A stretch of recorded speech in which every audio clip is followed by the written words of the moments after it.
আসসালামু আলাইকুম গাইজ।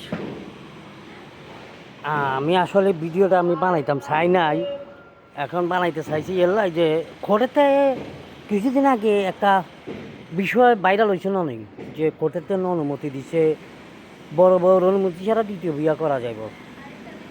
এখন ধরেন যে আমি তো একটা চিন্তা ভাবনা করছিলাম, তো আপনার ভাবি আসে আমাকে যে মাইকটা দিছে কোন আচ্ছা ভাবে, হ্যাঁ এখন সে তো আমাকে উঠতে বসতে সন্দেহ করে।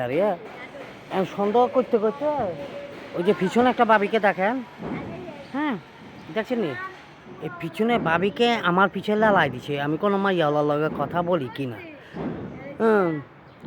যদি কথাবার্তা বলি তাহলে আমাকে মনে করেন ছেঁচে দিব। আর তাছাড়া আমি মোবাইলে কথাও বলতে পারি না, এতেরা আমাকে সন্দেহ করি বসি। হ্যাঁ বাবা ভালো আছি, আচ্ছা ভাইয়া পরে দি কথা বলি কেন।